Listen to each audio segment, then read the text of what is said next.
Hey everyone, it's Nico with Legacy Realty, your real estate advisor. If you haven't ever seen these videos before, the reason why I do these videos is for you guys. I want you guys to be the most informed homeowners, home buyers, home sellers, real estate investors out there. And so the reason why I really do these videos is for you guys, because I want you guys to be informed.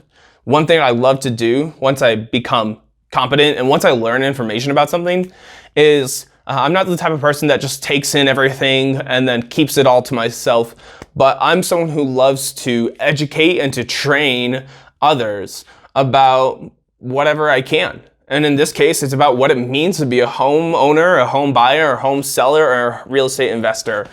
And so today is a market update video. I know I usually wear nicer clothes than this, but today I'm sporting a band shirt for one of my friends who is in a band, or actually is a solo artist. I think he's also in a band. Either way, today is a market update of the April of 2022, and this market update is put out every single month by the Denver Metro Association of Realtors. And so they're the ones who track all of these numbers, and I want to talk about what happened last month in the real estate market.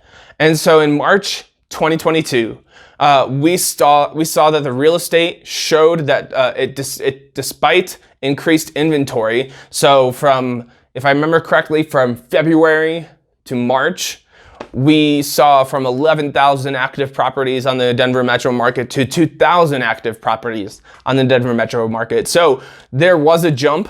Not a good number really even to be at still, but a jump nonetheless, so we'll take what we can get. So even with the increase, there's been no sign of a market cool down in the near future.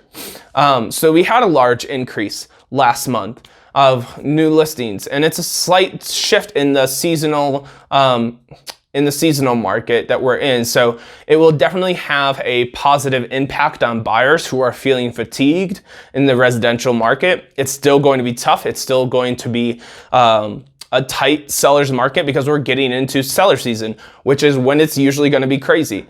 So at the same time though, homeowners continue to experience unprecedented amount of growth in their equity. So with a historically high average sales price of $705,000 and increased interest rates, many buyers who saw their potential monthly payments drastically increase received a sign of reprieve this last month. So, like I said, interest rates are continuing to rise, but early in the year, buyers were offering six figures above asking, trying to compete for homes. I've heard stories of people paying over $100,000 for a home.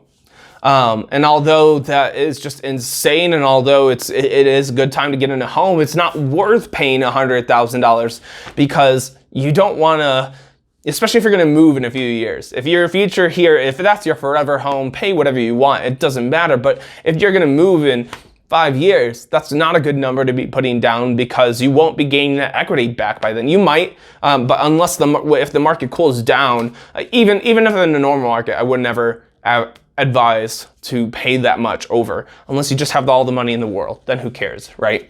I'm sure most of us are just not like that. We don't have all the money in the world, but I want to talk about the home appreciation rate. The Denver market currently sits at 19.88% appreciation compared to last year. I'm telling you, that's insane because the average home appreciation rate in a normal market has been 4 to 6%. So to go from 4 to 6% in a normal market to being in a crazy market and experiencing almost 20% appreciation, if you're a homeowner and have bought in the last year, even if you bought last month, even if you are closing today, you are going to be experiencing a ton of home appreciation. And if this continues in the next year, if you didn't pay 20% down on your home, then in the next year, you're going to be able to refinance. You'll be able to lower your monthly payments by hundreds of dollars. And so while waiting may create more options, it doesn't guarantee more value. So last month alone, the average sales price increased 9% at $58,418. The market continues to move rapidly, just not as fast as the last couple of months, and the decreased speed will be felt in the coming months, creating the allure of more balance. And so really, it's just been a crazy market. We thought last year that with record low inventory last year, we thought last year was going to be the craziest market we had ever seen. And it was, but we didn't think it would be as crazy as this year, especially with lower levels of inventory. So even with the rise in inventory, bidding wars are persisting, both in the luxury home market and in just the normal residential market. And really, I mean, they saw that even in the luxury market, offers were $300,000 over asking price. It was not uncommon with the one home they said being close to $600,000 over asking. Now that's in the luxury market. That's homes that are $1 million or more, and $1 million home today is not a $1 million home on paper, but it is what it is. You know, we're seeing a lot of people throw in a ton of money and trying to beat out other offers. So the question really becomes, how can you get creative with your offers, especially in just the normal market, not thinking about the luxury market, but just in the normal market.